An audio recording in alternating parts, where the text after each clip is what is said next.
All right, welcome back to Day to Day Dev, the podcast about the daily life of a game designer. I'm joined with Steve Dee of Tin Star Games, and I'm Keith Franks of Cutlass Board Games. And today we're planning on finishing what we started talking about in the last episode and talking about printers and printing. Did you have anything you wanted to start with on that topic, Steve? Well, I've actually, once again, been dealing with printers all this week. Same. We have our exciting new prototype Oh, of the nice. score.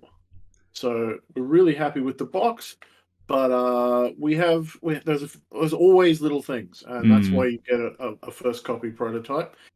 Most of the time, your printing is done overseas. There are exceptions, though, and I'm sure we'll talk about that. And that means you have to be like, oh, that's slightly different. And you've got to go back and forward and go, is that the right thing? Is that the right thing? So we had there was like one card that had the wrong image on it. The box match wasn't perfect at one point. And we also just want to make the cards a little bit more higher quality. And that's an interesting thing because it's sort of, it's their expertise, right? It's like I want them nicer, and so now we have to have a conversation with like, well, what do you mean by that? I'm like, well, Yeah. Do you mean thickness? Are we changing the GSM? Do you mean finish? Are we doing linen, not linen gloss? What? Yeah. Yeah, exactly. Yeah. So these are quite glossy. I don't know if that's coming up. No. And yeah, and they're a little bit, as a result, they're not as smooth as I was like them. So Okay. we're gonna see how that goes. See if we can make them a little bit smoother, maybe a little bit lighter. There's a lot of variables, and that gets more and more complicated with every element that you add to the game. That's true. So far, I've only done card games and books, and that limits the amount of variables. But you've got this new Murder Tilwood's Manor, which has a big chunky board. Yeah. Which I think is made of. Is that made of wood? No. I made a prototype which was printed onto wood. Right. The final version is a cardboard board, but there's two boards. One of which is a trifold, one of which is bifold, and the trifold one has sleeves glued to it and has a 3D printed clock hand on it. All of which is a nightmare. Yeah. Compared to, because my history before this project is all card games also. Yeah. So it's it's hard to adjust in knowing exactly what to expect. Like, at least the tiles and stuff that I picked for this is punch card, which makes that specific part a bit easier. But I have upgrades that I want to, like, maybe it's not punch card. And like, I know exactly what I want with the cards and everything like that, which does make parts of it faster. But getting the boards and the 3D printed part, which, like, I don't necessarily think it obviously is going to be 3D printed every copy. Like, they'll make a mold. They've just done one for the prototype, but going through that whole thing is arduous and expensive. It can be also. Yeah. So printers will often send you out sample books of like, this is what this looks like, this is what this looks like. And you try to sort of go, okay, well, I think I want that, but every game is also often slightly different. So you have to go, oh, well, can it be this? Like, this was originally going to be a lot thinner. And then we're like, oh, we have to make it a bit bigger and to fit this in and fit that in. And so then we had to change the specs back and forth. And so this is not a standard box they produce. But they were very good about sort of helping us get there. So yeah, and sometimes you want to go, well, let's use whatever the standard is, but it might not be perfect for you. Using things like the Game Crafter and Launch Tabletop, they are often like, we only do, this box, or this box. Pick one. Yeah, it's really good if you have a standardized size. I had that exact problem where I was like, I need prototypes of the final version of Murder Tilwood's Manor. And I go to the manufacturer that I'm using, I'm like, I want these for this event. And they're like, well, if it gets there in time, it gets there in time. Otherwise, eat shit. And then I go, well, okay, what's my plan B? So I look at the Game Crafter, and for the game crafter, it's like every single one of your components, except for the poker cards, you will have to custom redo all of the assets that you have existing for your game. And I'm like, well, I just paid a graphics designer a lot to make it the way that it is now, and there's no way that I'm doing it just to get a shitty prototype made, like if one event.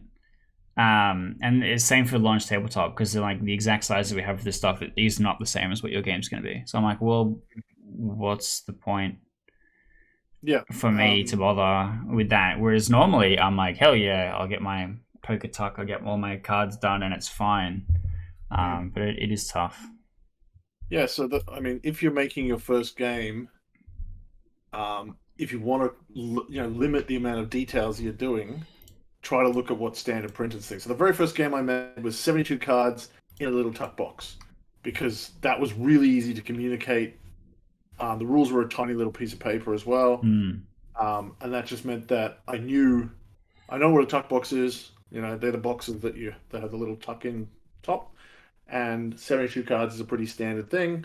The colors were pretty simple. Had someone help me sort of make sure that the whatever they're called, the final impositions were exactly what we wanted. And yeah, that limited the amount of things that could go wrong. And yeah, missed that thing of like, well, we don't have that, or we don't, that's going to look weird, or we have to do more back and forth and stuff like that. So yeah, early on when you're doing an early design, look into how printing is done a little bit, and you can go, right, okay. Now, for example, printing is often done in numbers for cards, is done in numerals of 18, because that's the standard printing of sort of a vaguely A4 sheet has 9 cards front, 9 cards back. So 72 is 4 18s, yes. Took me a second there. Yeah, that's correct. So, and there's some standard things like that where you can get a standard one of those telescoping boxes, or even if the box is too big, you can go, right, I'm going to pick that size box. Because what I tend to do is and especially historically, I would design an entire game to the game crafter specifications for printing. So to this day, every single one of my poker-sized cards uses TGC templates. And then what I would recommend for the average person is to create your assets initially to match that prototype for the TGC, because their like first game prototype version is really good. But then once you've gotten to a point where like, okay, yes, I'm publishing, yes, this is the final version, I know it's going to change, is like that's when you go to the manufacturer and get that done. Whereas for my game, I had an intermediary prototype, which was the wooden block instead, because that was easier than getting it printed somewhere random overseas. And like having to redo all the files and stuff, which I really didn't want to do. And then I just glued stuff together. Like I actually got poker chips and glued my art onto it. Which doesn't look very professional, but it is good enough for what I was trying to do. Yeah, and that's the thing is often you're just like, what do I need? And it doesn't have to look perfect a lot of the time. It doesn't even have to look good, depending on if it's about what its for purpose is, right? If it's trying to give someone an idea, then it only has to give them an idea. Well, that's it. Yeah. Like if you're making a prototype for playtesting, that's what I recommend using the Game Crafter for. Like that's all of your prototypes after like sketch and scratch, and then you go through major playtesting and like maybe pre-marketing with that. And then, and that's like at an art complete standpoint also. So it would be like testing and then like production, pre-production separate, I guess. You could still use placeholder art on that. Like, I've got a prototype recently that has just kind of got stock art. It depends on what you're doing with it. Like, if you want using it for promotion, then it's going to help to have some of your art in place. Yeah, I think it depends on what the placeholder art is. Like, for example, if I'm using Magic Set Editor and I have the Magic the Gathering border, that should not be something for public consumption. That should be just in-house playtesting. Because people will see that and go, this is not professional. Like, the customer should not be interacting with it at this point. So there's that balance of, if the customer is seeing this, how close to a final product does this need to be? Like, you can have empty space in it if there's like card art that's missing order. I think that's fine. But just like having stuff you don't have the reproduction rights for, like, because I use MSC a lot for first prototypes, but also like, what is the person's reaction going to be to this? What is it for? I genuinely like having a really, really good looking prototype if it's ever customer facing, and I'm very happy to have something that is a pile if it's just for playtesting. Yeah, it's just really important about what its audience is. These days, publishers are generally going to be more forgiving because they understand the process. But it does also help to put your best foot forward and go, here's something that looks like I've put some work into it, as opposed to just something I scribbled down. But that depends on your relationship with the publisher. If you've worked with a publisher before, then you might go, look, I just came up with this idea, sit with me and I'll show it to you. Like, that can work. But if first impressions matter, you can overproduce though if you're doing self-printing.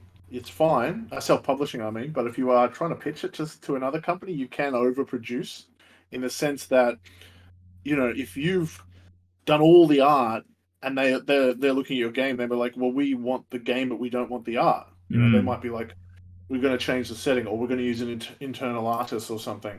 So you can, in the end, it's often better to have placeholders or empty pictures or something. That was a problem I had early on. So with Castles of Kalira, I go, I'm making an 18 card game. People go to Button Shop. They publish 18 card games. I'm like, oh, sick. Yep. And I send them, and you can see the art up on the wall behind me, right? I have this gorgeous landscape art done, and it's like 7 pieces. And I send it to them, and I go, this is my game, Castles of Kalira. All the art's done. Everything's ready to go. It just needs to be published. And they go, we would redo all the art. I'm like, why? It's really good. And they're like, no, we just want to own it. Not you specifically. We want to own it. I'm like, well, fuck you then. I'm like, first of all, I've invested in this. Second of all, it's amazing. Why would you change it? So I will just self-publish instead. Like, but there are legal reasons why they might want to own it. Because there's this issue of, like, if they're publishing the game 5 years later and then you change your mind about the art, they can get screwed. So that's a good example of just a different, like, if you go there and you're like, if you go to a company and you're saying, I want to use this art, then there's a lot of good reasons why they're not going to go. They're just going to go no, and then you absolutely better just go, well, I'll do it myself or something. Especially if you're investing. So that comes back to what we talked about 2 weeks ago. I think about where is your game going. And I did some consulting a couple of weeks ago with someone who was also trying to figure that out. They were originally thinking Kickstarter.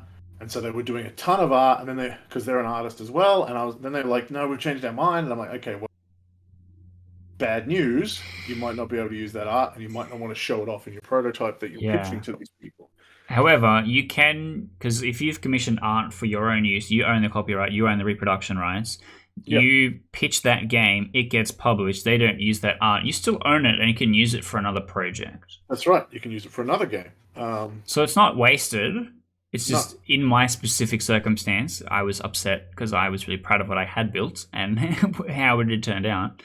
But that just means that I could have made something else using those things, or like something bigger or different, or I think especially with art, knowing what assets you have and what you can and can't use and how things are going to all come together is really interesting, and can be done like efficiently. Or if you're doing a sequel and you're using parts of the existing art and all this kind of stuff. That's also interesting. That's another reason why studios also use internal art, because if say they publish your game, whatever it's Castles of Kalira, and then they're like, right, we know another designer who's got a roll and write. It'll be the Castles of Kalira roll and write. They don't want to have to go back to you to get the art again, right? They want to go, we already have the art. That's why it's often in house. You have to think about a prototype is built to purpose. As you say, it's good to put if you're going to customers, you really want to look as fancy as you can, or at least as professional as you can. Yeah, I actually got a piece of advice about that specifically early on. Alan Cheshire, one of the homies, he was like, unless if your game looks finished, people think you want feedback on it. And they're not engaging with it, as in this is a product for me to buy. They're engaging with it as this is something for me to tell you my opinion on it.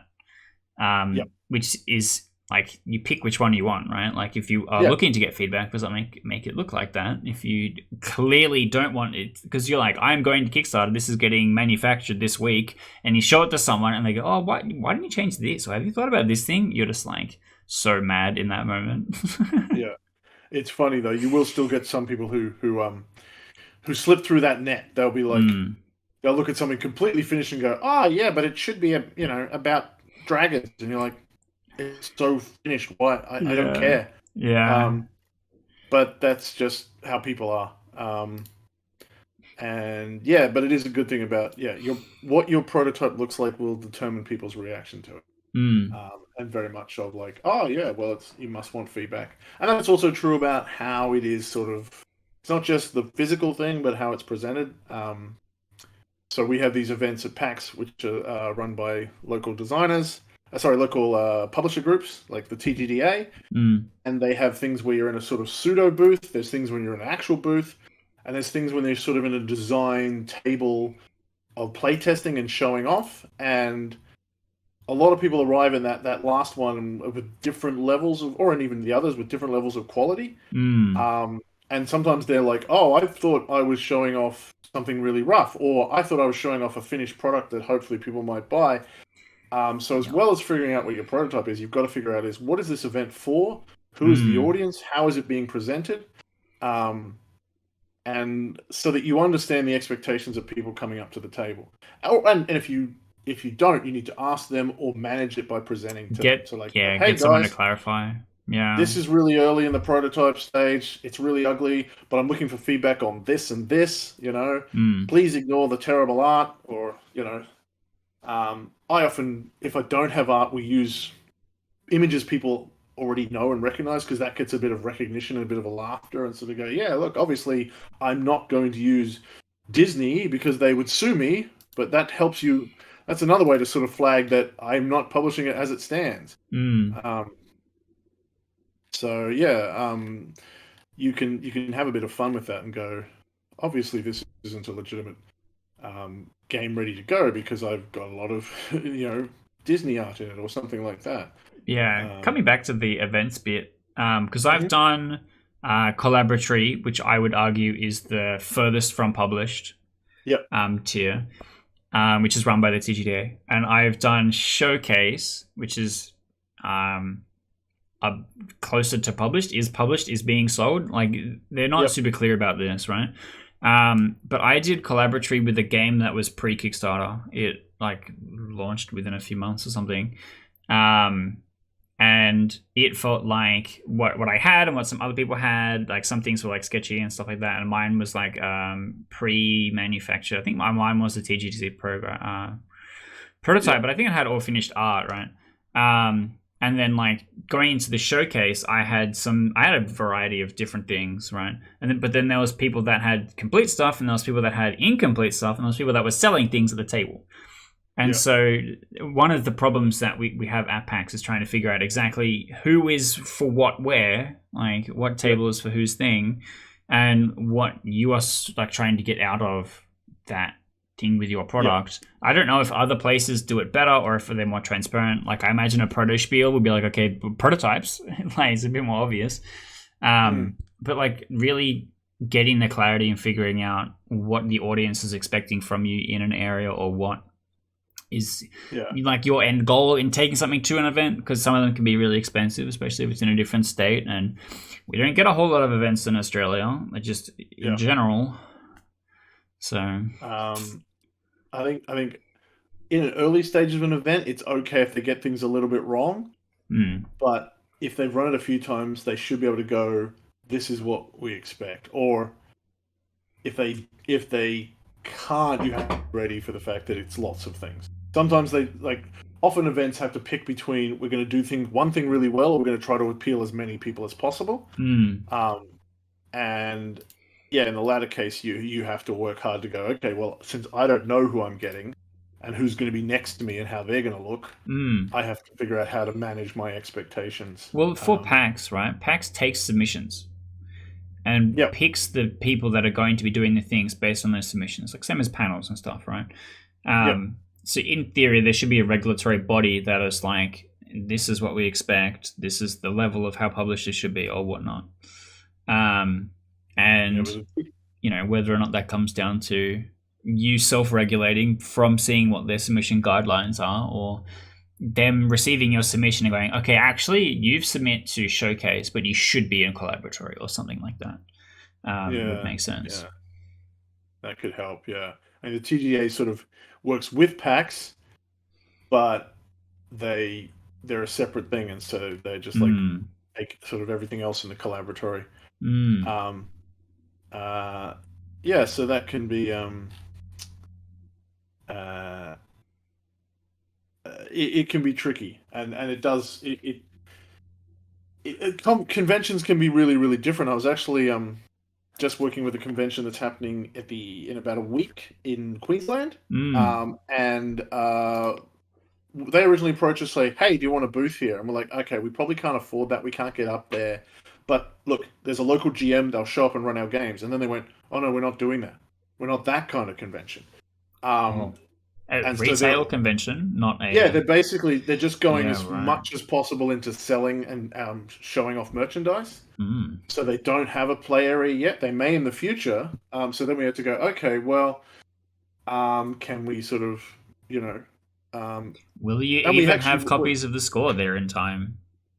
We wouldn't be able to have copies to sell, no. Yeah. But what I've done is done a bit of horse trading to say, look, we'll show what we've got, and we've got a game that's perfect for demos, which will help the fact that people might be looking for something to do. And as a result, they gave us a bit of a discount on our table.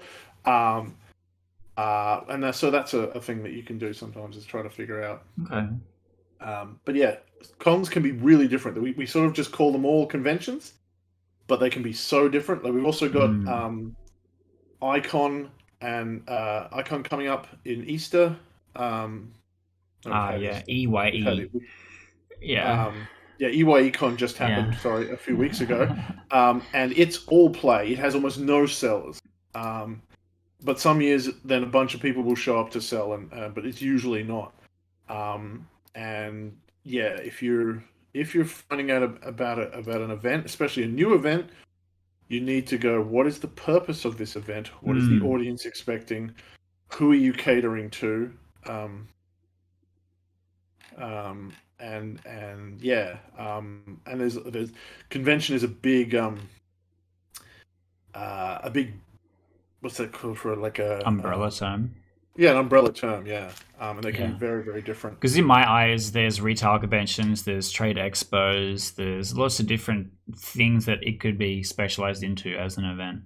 Yeah, and some of them really aren't transparent, and some of them are trying to be more than one. I think my gripe with PAX is that I want it to be a trade expo, and it's more of a retail convention. And I mean, I probably would have the same gripe with other things if they were trying to do that same kind of finger in every pie kind of setup. But like TGX was more retail because the actual play stuff was all video game. Yeah. So it had a separate different problem where it just had no tabletop. Like, really, it had good games and like nothing else. And so like that's a whole different problem where it's got a because PAX previously had a digital physical problem where physical felt like it was 1/8 of the show, and then all the digital publishers and stuff are just not doing conventions ever again. And so now they're like, well, actually, tabletop, maybe we could give you a little bit more space if you would, which is a bit crazy. But we've diverted a little bit. I did want to get back to printing because there's something that has happened to me recently, and I'm curious to know, as you've just run a Kickstarter, I'm in the process of running a Kickstarter. Have you gotten a whole bunch of cold calls about different manufacturers trying to give you a quote for your game? Yeah. This is a big issue. As soon as you launch a Kickstarter, you sort of go up on a whole bunch of radars. And it doesn't just happen in Kickstarter as well. Like, I get, there's a couple of companies in China, maybe half a dozen, that tag me on LinkedIn, tag me on email, tag me on Facebook every 3 months. Just doing basically looking for leads. If you ever watch The Office, there's that bit where they go out to all the shops and go, "Hey, you want our business?" That's it's an increasingly old-fashioned and specific approach to selling. But a lot of people go, "That's what you do. You just cold call people." And also marketers and Kickstarter advisors, people. But yeah, printers are like, we are. We know you want a game. Here's our pitch. But of course, when you're going to Kickstarter, usually you'll have all that sorted out. Yeah. So in theory, you go to Kickstarter, you have your marketing plan ready. God, I would hope so. And also you have a manufacturer ready, probably, because you need to have had a manufacturer prototype. Yep. All right. And whenever you go, hey, I'm launching a Kickstarter, you will get inundated with messages. I've gotten, I think, 12 different manufacturers in total. And these people are usually reps, and what the reps do is, because most of the manufacturers are based in China, the reps' job is there to speak good English to the Western creators and say, hey, we want you to come and get a quote, right? And they'll all have a Facebook account, and the Facebook account will be like, oh, lives and works in Ningbo, or lives and works in Shenzhen or something. And they'll be like, hey, I work for this manufacturer, can I get you a quote? And this happens to me a lot, right? Including Longpack, who Longpack manufactured Castles of Calera. They have a point of contact with me. They have a rep that I've worked with in the past, and yet they cold called me from someone different. And I'm like, if your goal is to have a good relationship management, you've failed in this specific instance. But just constantly cold calling everyone, I think, degrades natural rapport that you would have, and really only works if you are genuinely interacting with a person for the first time. But the amount that they do it and the amount that has happened, like for example, the manufacturer that I am using for Menors at Seward's Manor, I have a rep who's based in Germany but works for the manufacturer in China. And the reason why that works really well is because he speaks English and German, and then he interacts with the German creators to then manufacture that stuff in China, right? And I approached him because I had known him previously. Like, he didn't cold contact me, I had just kind of bumped into him, right? And then a different rep working for the same manufacturer cold calls me and says, hey, we see that you're doing a thing, do you need manufacturing? And I'm like, yes, also I'm already talking to my guy, and so this kind of stuff happens a lot. And same with marketing. I got 4 different messages, right? And each of them is the exact same message, with the exception of, hello, you may know me as name, right? Yep. And each of the 4 messages, they put in a different name. And the account is the same for each of the 4 messages as well, which is ridiculous. So it's like in the first message, you may know me as Bulo. And then in the second message, you may know me as Alyssa. And it's like, okay. And almost all of these are scams. I would never spend money on Kickstarter for someone that offered it to me. Like, you want to find a marketer. But all the manufacturing reps contacting people aren't necessarily scams, but it pays to probably know more than just that one thing about them or that company or whatever. Or like, hey, who else have you worked with before that I might know? Or something like that, which I think is important. Because I worked with Longpack, right? And Longpack's kind of big, and my experience with Longpack was not great. I was made to feel like I was really insignificant because the print run I was doing was very small compared to what else would be taking up printer time. Whereas I did Spaceship Readout with HJM, and they were fantastic. And I really liked the rep and talking to them and solving all my problems straight away, and the really good customer service and everything like that. And as far as I know, they've shut down. So I am in the business for a new manufacturer, and if somebody did treat me good, I would probably use them for as long as I can, But some of these things is hard to, find the right one, find the right rep, find pricing and all this kind of stuff. It's tough. We were recommended ours by someone else in the industry, which is always a good way to go. And their customer service has been state of the art. That's good. Really, really good. So they're called Regent. They're based in Hong Kong. Okay. But they also have reps in the US as well. So they that means they can straddle different time zones as well. And work with American people who want publishing.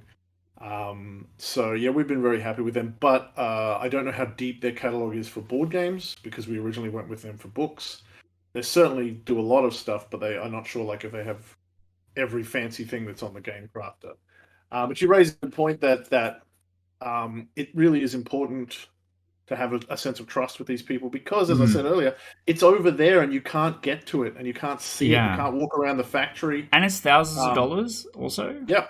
It's a lot of money. The first printer I ever got for when I was working on my very first game, Baby Dragon Bedtime, was a scam. He was just charging me an enormous. No, he was charging me. He gave me a really good quote, and then just before I was about to send the money off, I realized it was all just a fucking scam. And he was just trying to steal all my money.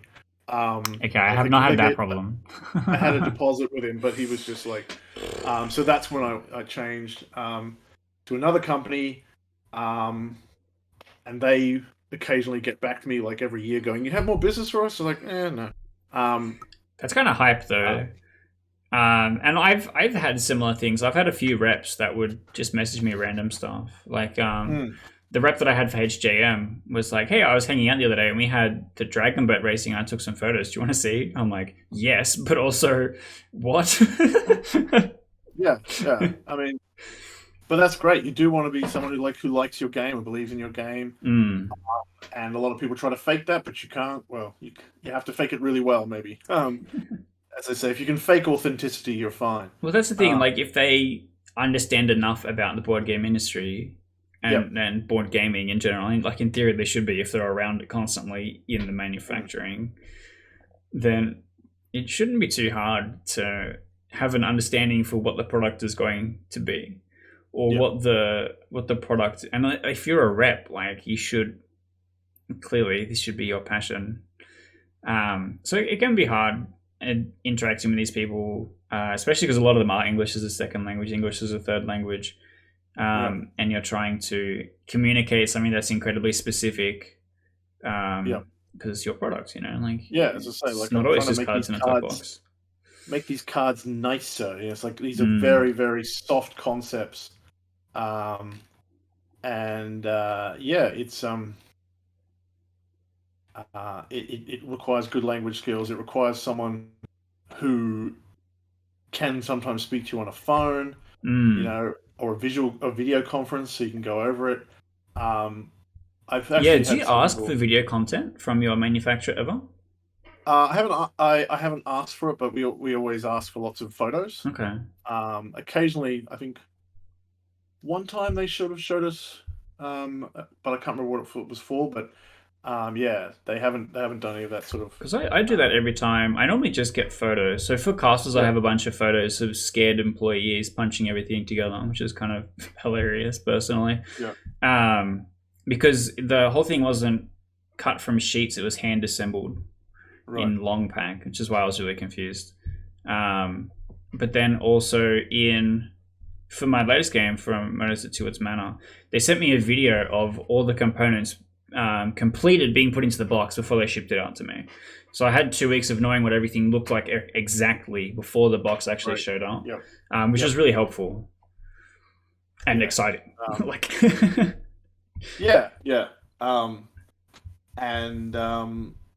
I think that's important. I mean, that's why we got this fully, almost perfect copy delivered to us, because we wanted to see it exactly as it is before they printed 1,000 of them. Well, that's really important. So you know exactly what the final product is going to be on people's shelves. Because if somebody goes, "Oh, this was an issue," you're like, I have no grasp of this, or the thing that I got was not like that at all, or it can be hard to solve problems. Yep. And again, that comes back to that distance issue. I will say that the amount of cold calling I've got through Kickstarter has gone down. It was much worse previously. Yeah. When I did Relics in 2019, just never-ending people pitching to me through Kickstarter. About marketing specifically? Marketing, printing, and Kickstarter boosting. Yeah, I've got no printing through Kickstarter. That's all been Facebook. But I've gotten a lot of marketing ones from mostly Kickstarter. Mostly marketing. Especially if they think you're worried about your funding. Yeah. Kickstarter messaging system doesn't have a mark all as read button, so I never open my inbox. I just read the email that it gets sent to me, and then choose whether or not it's actionable and ignore it. So just my entire, and like, having unread notifications is something that really puts me on edge for literally every other app than Kickstarter, because it's too hard. I'm not going to go through and manually check every single one of these things and click archive, because opening it doesn't even mark it as read. Yeah. So I'm like, no, fuck the whole thing, honestly. Yeah. So while you're in the middle of your Kickstarter sometimes and desperately stressed about the numbers going up, you've got all these people popping up in your inbox going, hey, I'm a genius. I can help you. Yeah, I could fix that for money. Yeah, I can fix this. I can fix that. I can get your budget down because you haven't got my prices. Who wants another quote? And you're like, oh, maybe there's something I've forgotten. Yeah, so it's quite predatory. It's quite stressful. I mean, we talked about that last week. The stress of a Kickstarter, and these people just going, working on your nerve. And again, there's a lot of con men, and most of them are con men. Most of them are ripping you off. I even had one guy sort of promise, like, whatever you invest, we fund it no matter what. We promise you 1,000 backers or all your money back. And I got them to put that in writing, and I had it notarized and everything. And then I was, I gave them $500, and they just went away. Yeah, they took my money and vanished. And we sent them legal letters and legal demands, and then it was like, well, it'll probably cost $5,000 to get $500 back, so it's not worth it. That's so crazy. Yeah. I thought a contract would help, but because they were in another country as well, and it's like, lawyers are really expensive. They're good, but they're expensive as hell. That sucks, man. I got a piece of advice earlier on, and the piece of advice was, for your Kickstarter, plan out exactly what your marketing budget is going to be, set everything up in advance, and do not deviate from that after launch, because what some people seem to do is that the Kickstarter is slow, and it always will be in the middle. You'll be stressed. Maybe it's not funding, maybe it's not going according to plan, but doubling down and sinking thousands of more dollars into marketing is not going to fix that problem. It's just going to make you lose more money when you could be spending that money on other efficient things, or relaunching later, or just actually printing a whole run of the game yourself and then selling it instead of using Kickstarter as your main method. Because Kickstarter is a marketing machine, not a shop. And if you're spending $5,000 on marketing, you could just spend $3,000 on printing. And exactly, something like that. Exactly. The one thing we did change in this Kickstarter was we realized we should have had more levels and a few more things for people to buy. But that's more about not getting their attention, which is marketing, but getting them to spend more when they were there. The upsell, and that's a different kind of thing. It's hard because then that complicates your manufacturing later on. It does, that's right. We didn't want to add. It was actually another digital thing, which is good. We don't want to add it's a lot of work when you go opt-ins and add-ons and picking which versions you want. That costs a lot of money, and it requires a lot more balance because you have to figure out, well, how much does it cost to ship? If we're adding this and taking that out. So that's another reason that having a fulfillment agent is also really important. Because especially if it's complicated. I fulfilled 2 versions of Castle of Clear, and it was a nightmare. I don't think I could go more complicated than that. Especially because one of them is like a wallet, it was like nothing, and then the actual box is like not that much bigger. But for like a big game, and if there's several different versions of the game, I'm like, that's going to be a nightmare. So I don't know. For my campaign, I just did the $1 shout out tier, and then I did the buy the base game. I had plenty of ideas for stuff that I wanted to do for more deluxe things or more simplified versions. And I'm like, look, I just want to provide the experience the game intended at a version that is as immersive as exactly I wanted it to be. And I didn't want to deviate that just for greed or for getting more money out of a customer. I just wanted to be able to deliver the baseline thing. Like, if you open up this box, I know it will be this much good. Instead of it being like, oh, but you didn't have the deluxe extra thing, the gold lettering and the leafing and the origami airplane or whatever, to make the game this much more exciting experience as I had intent. Like, I just wanted, I like that minimalism of the game. The game, it being played as big, the box and the components is small. I think I mean, there's certainly people who love the thrill of getting a series of boxes as tall as them, but I also hear just as much people going, "I'll never play it," or "I'll never paint it," or "I can't play it till I paint it," or "I Yeah. wish I hadn't ordered that much." Yeah, which is crazy that And people wail so hard for these ridiculously inflated production value campaigns, but are like, oh, $20 for an 18 card game? That feels like a lot. And I'm like, get the fuck out of here with your $300 all-in pledge for a 6,000 miniatures game that you're gonna play exactly one time and then try and flip on Facebook Marketplace. yeah, Come on. and I think customers, respect that. They're like there are certainly some customers out there who are like, they want to spend money and they want I want this one and not, I want to opt in on that, but I want to get the mini that's on fire and this one that, you know, lights up and does a little dance.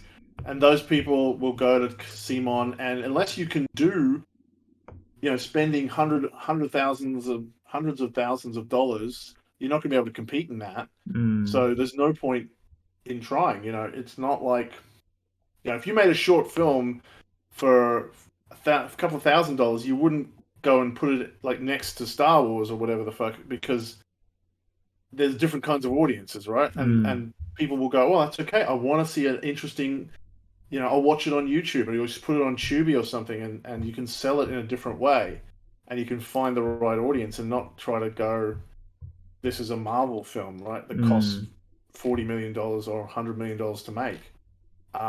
If you are making a game, and this is your budget, and you're dealing with customers who want good quality, but they don't need a million bells and whistles, and yeah, we've both made very small card games because I think we agree on these sort of principles. And again, the score is designed to fit in your pocket. How many up to now? It's like 40 cards. No, you said 72? Yeah, it's 40. No, 72 was Baby Dragon. Yeah, it's 40 cards. Yeah, that's right. Because it started off smaller than that and got bigger with stretch goals. It started at 18 cards originally, and then we added a couple of extra, and then we added some player guides. So 6 of those cards are the rules on cards, like player handouts. And then we added another bunch of extra cards as stretch goals. But again, we had an idea. We're like, and then we just got some. So the stretch goals took us there. So those are the cards. So they're about. That's smaller than your average pack of cards. The other thing that's chunky in there is the character sheets, which are a big pad. Oh, nice. Yeah, but that looks really good. Man, I want to make a roll and write. I really like the idea of a notepad and pen in a box. Yeah, because you're just like, here's 300 sheets. That's the game. I got a beautiful little game. Actually, I'll go and grab it. It's just very compact again. Steve's doing some show and tell for us. A rare treat. Right. Is this a prototype or is this something new? So this came in the mail the other day. It is a solo player sort of dungeon crawler. Oh, cool. And it's like, again, they just did a really good Kickstarter. This thing is, the size of my hand. But it's got like about 500 pages. What's the title? I can't. The bit rate of the video is really low. Pocket Book Adventures. Okay. So, yeah, you just need a pen. Doesn't even need dice, so you can carry it with you. And it was like, this is what we've got. It's this much. It was pretty cheap, and it also uses recycled paper. So they didn't spend a lot on art. It's all black and white. And again, I'm the kind of customer that appreciates that. And yeah, it doesn't have to be. It's not low quality. It's just the quality that I'm interested in. Maybe that's my next thing. Instead of going bigger and more complex, I go smaller, and I try and make a game that's smaller than an 18 card game. Yeah. I mean, there are those challenges. Go down to 9. Go down to 1. Yeah. Did you make one for the 1 card competition?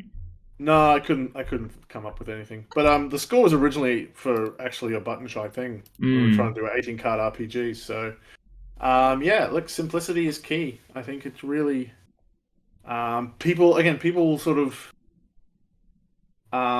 they have preferences. They're like, I'll buy a bunch of small, good games, or I'll go out and get a behemoth.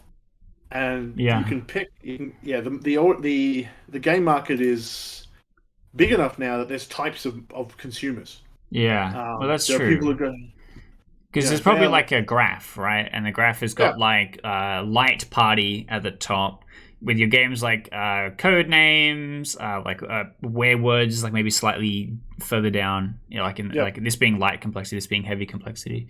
Probably inverted for like real easy listening.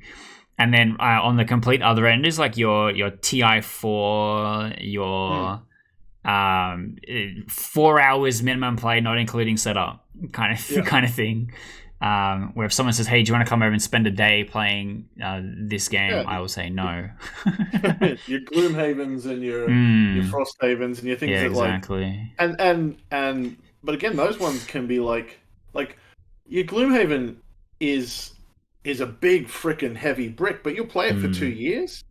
As Mm, opposed to some of these things where there's Simon things that are huge and 5 extra yeah, games, and you play it about 4 times, you know. yeah. And that's the thing is I think whatever your budget, people there's a density of quality that can exist inside it. Mm, Um, so it's definitely true. yeah, Mm, and I think we'll hopefully we're getting more savvy consumers as they sort of part of the sort of getting sick of Kickstarters, people going, what am I actually getting? where can I find these things? Where can I Yeah, have something that has more trust in it? what, Because people are just really losing faith in Kickstarter as a system as well. yeah, yeah, With Mythic, recently, basically was like, okay, look, we're gonna make all your stuff, but you're gonna have to give me an extra $300 if you want to see it, or whatever it was, some ridiculous thing yeah, like that. And people were like, this is yeah. insane. I've like never gone into a Kickstarter going, oh yes, maybe I could scam all these people, or being like so criminally misinformed that my backers were punished for it. Like in Castles of Calera, I had a consultant come on for the thing, Yeah, so I was like, look, I just don't want to fuck this up. And the consultant was the thing that fucked this up. The consultant charged me a fee that was greater than the manufacturing for the game.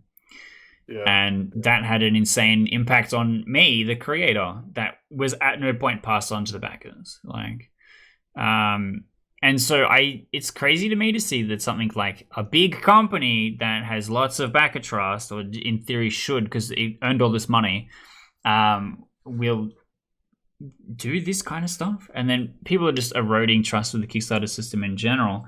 And then it's a problem for the actual indie people that is the one guy in 10 hats trying to, yeah, get a yeah. game happening. Which is a bit, it's a bit unfortunate. Maybe that's my day-to-day thing, as I put aside an hour to be angry at other people in the industry. Yeah. Hey, you got like there's a lot of things like don't push, don't be angry, don't be bitter online. And yeah, you shouldn't go around being a misery guts and hanging shit on other people. But there's a lot of things in any creative industry that are going to piss you off, and you Yeah. can't just pretend that doesn't there. You have to go, this sucks and this sucks. Yeah, I also when I do stuff like that, and I know I do a lot of podcasts where I do just complain about things, but a lot of the Yeah, time it comes with the caveat of I'm frustrated about the way this thing is done, or I'm frustrated that this exists because it doesn't service me specifically. Like it's very often an incredibly biased take, an yeah, incredibly selfish point of view, but I also understand that I represent a lot of people in similar circumstances, and there's a lot of people in worser positions than me. Like, I'm pretty comfortable in what I'm doing. And if yeah. I'm affected by this negatively and it's frustrating me, this must exist as a complete barrier to entry for other people in worse circumstances. Absolutely, And absolutely. and that frustrates me more than the original inconvenience, I think. Yeah, yeah. And that's a good attitude to go. Well, who can't take this stress? Who's Mm. suffering more? Um, and there's a lot of that. Yeah, I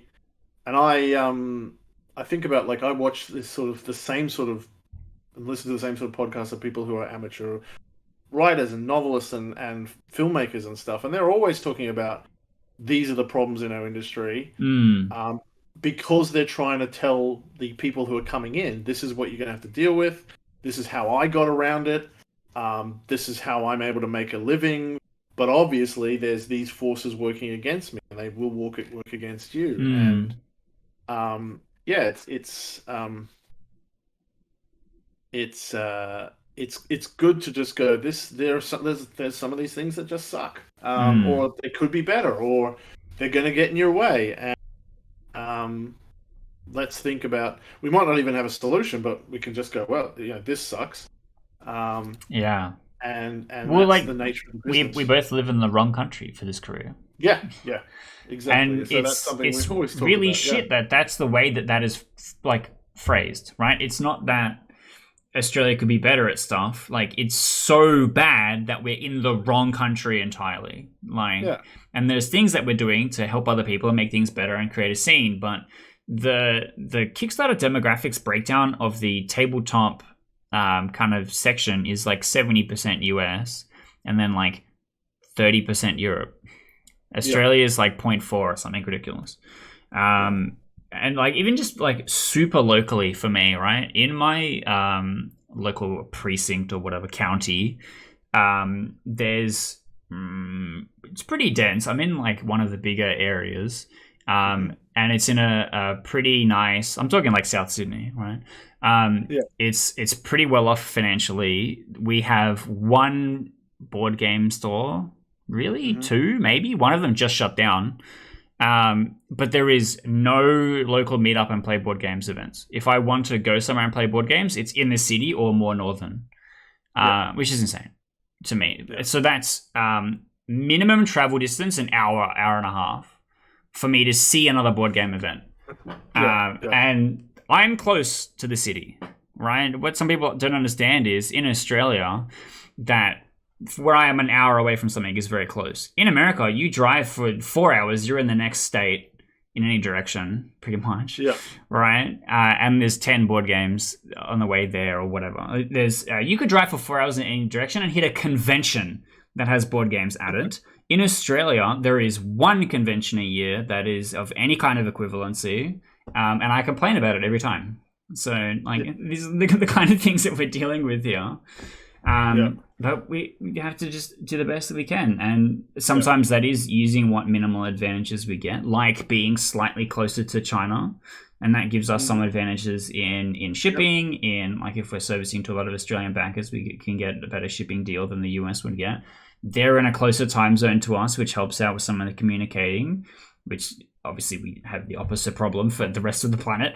But there is some small advantages, but it's just so much harder work to get anywhere near what it would be like if we were there, boots on the ground in the US.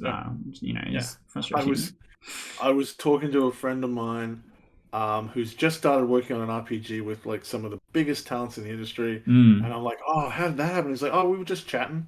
Yeah, we saw each other. We were at the same pub or something." Actually, I had a friend who was trying to be a scriptwriter. And he actually moved to LA for a while, and basically all the advice he got was we were in the pub with someone who worked on show X. Yeah. And eventually he ran out of money to stay in LA, and he's like, well, if that's what it takes, I can't get in because I can't go to the pubs that are in Los Angeles. Yeah, exactly. And it's such a networking based industry, arts and creatives, just in general, I think. Yeah. And that's hard. And I feel like I'm pretty across most of the people in Australia. Like I've gone to nearly every event. I'm pretty active in groups and chatting to people and stuff like that. So I really admire a lot of the creatives in Australia, and I like want to have their games. Probably 60% of the games on my shelf are because I know the creator. And it's like hard to see them experience the same problems that I experience, and I try and support people as much as I can. But there's only so much we can do. Yep. Unfortunately. We can probably talk some more about conventions and travel next week. That's true, because we have hit our time. Yep. We have hit our time. But if people have questions, put them in the comments. Absolutely. Because answering questions about stuff that you, the viewer, has about the industry is like a really easy thing for us to do, as to go through the podcast rather than me complaining about stuff that I experience on a daily basis. And because we're also trying to make this semi-informative, right? The goal of the podcast is to demystify the day job of the game designer or the self-publisher or the creator in all of us. So the intention is that it helps you, the viewer. And if you've made it to minute 54 of the video, hopefully you've learned something. This is episode 3 at this point. But we want to know what you're struggling with. What are some of the barriers that you feel like you're bumping up against? Is it just a financial thing, or do you also struggle from having a local group that can help you with playtesting or whatever? Do you feel like you have no access to printers? Like, I feel like I'm in a really lucky position that I don't have to look for them. And there are other people that are asking me, like, how did you find your printer? I'm like, what do you mean, find? So I think talking about this kind of stuff would help a lot of people because, obviously our blind spots is the things that we know already. We don't know what other people don't know. Yeah. So... and we can guess, we can try to put the titles in the things, but if you've got good questions, that always helps. Because somebody else out there also has the same question. That's the thing. And then they'll find and go, oh, that is exactly the question I had. Yeah. Alrighty. We'll see you next week then. That is it. We will definitely. You got to hit all the buttons, catch all the other episodes, and we'll see you next week. Bye.